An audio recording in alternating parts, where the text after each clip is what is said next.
ಕರ್ನಾಟಕ ರಾಜ್ಯ ಮಾಲಿನ್ಯ ನಿಯಂತ್ರಣ ಮಂಡಳಿ ಅಂತಂದ್ರೆ ಪೊಲ್ಯೂಷನ್ ಕಂಟ್ರೋಲ್ ಬೋರ್ಡ್ ವಿರುದ್ಧವಾಗಿ ಬಸನಗೌಡ ಪಾಟೀಲ್ ಯತ್ನಾಳ್ ಅವರು ಸಿಡಿದೆದ್ಬಿಟ್ಟಿದ್ದಾರೆ. ಯಾವ ಮಟ್ಟಿಗೆ ಅಂತಂದ್ರೆ ಹಿಂದೆ ಎಲ್ಲ ಆರೋಪ ಪ್ರತ್ಯಾರೋಪ ಕೇಳ್ಪಡ್ತಾ ಇದ್ವಿ. ಈಗ ಒಂದು ಹೆಜ್ಜೆ ಮುಂದೆ ಹೋಗಿ ಅವರು ಅಹೋರಾತ್ರಿ ಧರಣಿ ಕೂಡ ನಿನ್ನೆ ನಡೆಸಿದ್ದಾರೆ. ಇದಕ್ಕೆ ಸಂಬಂಧಪಟ್ಟಂಗೆ ಬಿಜೆಪಿಯ ಇತರೆ ನಾಯಕರುಗಳು ಕೂಡ ಅವರಿಗೆ ಸಾಥ್ ಕೊಡ್ತಾ ಇದ್ದಾರೆ. ಹಾಗಾದ್ರೆ ಯಾಕೆ ಅವ್ರಿಗೆ ಸಿಟ್ಟು, ಏನ್ ಸಮಸ್ಯೆ ಆಗಿರೋದು, ಬನ್ನಿ ರಿಪೋರ್ಟ್ ಅಲ್ಲಿ ನೋಡ್ಕೊಂಬ.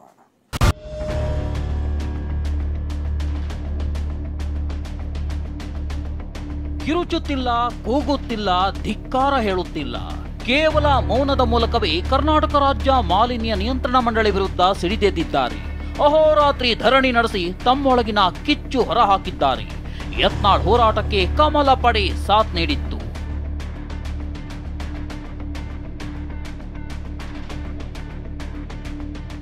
ರೈತರು 10,000 ರೈತರದ್ದು ಭವಿಷ್ಯ ಪ್ರಶ್ನೆ ಐತಿ. ಸುಮಾರು 1,500 ಕಾರ್ಮಿಕರ ಭವಿಷ್ಯ ಪ್ರಶ್ನೆ ಐತಿ. ಇಡೀ ಚಿಂಚೋಳಿ ತಾಲೂಕದ ಭವಿಷ್ಯ ಪ್ರಶ್ನೆ ಇರೋದ್ರಿಂದ ಸುಮಾರು 4 ತಾಲೂಕು ನಮ್ಗೆ ಏರಿಯಾ ಇದು ಐತ್ರಿ. ಕೆರೆ ನಮ್ಗೆ ಅಲಾಟ್ಮೆಂಟ್ ಆಗಿದೆ. ಚಿಂಚೋಳಿ, ಸೇಡಮ್ಮು, ಚಿತ್ತಾಪುರ ಮತ್ತು ಹುಮನಾಬಾದ ಕೆಲವು ಭಾಗ, ಸುಮಾರು 290 ಹಳ್ಳಿಗಳ ರೈತರ ಒಂದು ಜೀವನ ಮರಣ ಪ್ರಶ್ನೆ ಐತಿ. ಒಂದಲ್ಲ ಎರಡಲ್ಲ, ಬರೋಬ್ಬರಿ 32 ಗಂಟೆಗಳ ಹೋರಾಟ.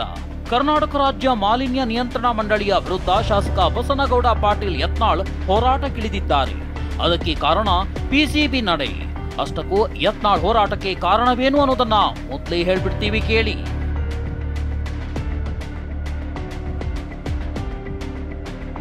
ಕಲಬುರಗಿಯ ಚಿಂಚೋಳಿ ತಾಲೂಕಿನ ಯತ್ನಾಳ್ ಒಡೆತನದ ಸಕ್ಕರೆ ಕಾರ್ಖಾನೆಯಾಗಿದೆ. ಶಾಸಕ ಯತ್ನಾಳ್ ಸಕ್ಕರೆ ಕಾರ್ಖಾನೆಯಲ್ಲಿ ಎಥೆನಾಲ್ ಉತ್ಪಾದನೆ ಮಾಡಲಾಗುತ್ತದೆ. ಎಥೆನಾಲ್ ಉತ್ಪಾದನೆ ವಿಚಾರಕ್ಕೆ ಸಂಬಂಧಿಸಿದಂತೆ ಕಾರ್ಖಾನೆ ಬಂದ್ ಮಾಡಿರೋ ಆರೋಪ ಕೇಳಿ ಬಂದಿದೆ. ಲೈಸೆನ್ಸ್ ನವೀಕರಣ ಆಗಿಲ್ಲ ಎಂದು ಪಿಸಿಬಿಯಿಂದ ಕಾರ್ಖಾನೆ ಬಂದ್ ಮಾಡಲಾಗಿದೆ. ಇನ್ನು ಪಿಸಿಬಿ ನಡೆ ವಿರುದ್ಧ ಶಾಸಕ ಯತ್ನಾಳ್ ಹೈಕೋರ್ಟ್ ಮೆಟ್ಟಿಲೇರಿದ್ರು. ಕೆಲ ದಿನಗಳ ಹಿಂದೆ ಕಾರ್ಖಾನೆ ಪುನರಾರಂಭಿಸಲು ಹೈಕೋರ್ಟ್ ಆದೇಶ ನೀಡಿತ್ತು. ಆದರೆ ಕೋರ್ಟ್ ಆದೇಶ ಕೊಟ್ಟರೂ ಅನುಮತಿ ಯಾಕೆ ಕೊಟ್ಟಿಲ್ಲ ಅನ್ನೋದು ಆರೋಪ ಆಗಿದೆ. ಹೀಗೆ ಹೈಕೋರ್ಟ್ ಆದೇಶ ನೀಡಿದ್ರೂ ಕಾರ್ಖಾನೆ ಪುನರಾರಂಭಕ್ಕೆ ಕೋರ್ಟ್ ಅನುಮತಿ ನೀಡುತ್ತಿಲ್ಲ ಎಂದು ಯತ್ನಾಳ್ ಕೆಂಡವಾಗಿದ್ದಾರೆ. ಅಷ್ಟೇ ಅಲ್ಲ, ಕೋರ್ಟ್ ಆದೇಶದ ಪ್ರತಿ ಸಮೇತ ನಿನ್ನೆ ಮಧ್ಯಾಹ್ನವೇ ಪಿಸಿಬಿ ಕಚೇರಿಗೆ ಬಂದಿದ್ರು. ಆದ್ರೆ ಅಧಿಕಾರಿಗಳು 1 ಗಂಟೆಯಲ್ಲೇ ಅನುಮತಿ ಪತ್ರ ನೀಡುತ್ತೇವೆ ಎಂದವರು ಇತ್ತ ಸುಳಿಯುತ್ತಲೇ ಇಲ್ಲವಂತೆ. ಹೀಗಾಗಿ ಯತ್ನಾಳ್ ಅಹೋರಾತ್ರಿ ಧರಣಿ ನಡೆಸಿದ್ರು. ಇದಕ್ಕೆ ವಿಪಕ್ಷ ನಾಯಕ ಆರ್ ಅಶೋಕ್ ಸಾಥ್ ನೀಡಿದ್ರು. ಇವತ್ತು ಯತ್ನಾಳ್ ಅವರು ನ್ಯಾಯಕ್ಕೋಸ್ಕರ ಹೋರಾಟ ಮಾಡ್ತಾ ಇದ್ದಾರೆ. ನಾವೆಲ್ಲರೂ ಕೂಡ ಯತ್ನಾಳ್ ಅವರು ಹೋರಾಟ ನ್ಯಾಯಕ್ಕಾಗಿ ಮಾಡ್ತಾ ಇರೋ ಹೋರಾಟಕ್ಕೆ ಬೆಂಬಲ ಕೊಡೋಕ್ಕೆ ನಾವೆಲ್ಲರೂ ಕೂಡ ಬಂದಿದ್ದೀವಿ. ಬಸನಗೌಡ ಪಾಟೀಲರನ್ನ ರಾಜಕೀಯವಾಗಿ ತುಳಿಬೇಕು, ಆರ್ಥಿಕವಾಗಿ ಅವ್ರಿಗೆ ಸಂಕಷ್ಟ ತರಬೇಕು ಅನ್ನುವಂಥ ಏಕಮೇವ ಕಾರಣ ಅವರು ನಿರ್ಬಿಡೆಯ ನೇರವಾಗಿರುವಂಥ ನುಡಿಯಿಂದ ಕೆಲವರಿಗೆ ಮುಜುಗರ ಆಗಿದೆ. ಬಿಜೆಪಿ ನಾಯಕರ ಆರೋಪ ಒಂದ್ ಕಡೆಯಾದ್ರೆ ಆತ ಅರಣ್ಯ ಸಚಿವ ಈಶ್ವರ್ ಖಂಡ್ರೆ ಪ್ರತ್ಯಾರೋಪ ಮಾಡಿದ್ದಾರೆ.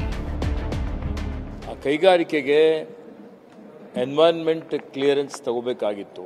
ಕೇಂದ್ರದ ಎನ್ವೈರನ್ಮೆಂಟ್ ಕ್ಲಿಯರೆನ್ಸ್ ಅವರು ತಗೊಂಡಿಲ್ಲ ಅಂತ ನಮ್ಮವ್ರು ಹೇಳ್ತಾರೆ. ಎನ್ವೈರನ್ಮೆಂಟ್ ಕ್ಲಿಯರೆನ್ಸ್ ತಗೊಳ್ಳದೆ ಕೈಗಾರಿಕೆ ಪ್ರಾರಂಭ ಮಾಡಿದ ಕಾರಣ ಕೇಂದ್ರದ ಮಾಲಿನ್ಯ ಮಂಡಳಿಯವರು ಅವನ ಮೇಲೆ 1,58,00,000 ರೂಪಾಯಿ ಫೈನ್ ಹಾಕಿದೆ ಅಂತ ಮಾಹಿತಿ.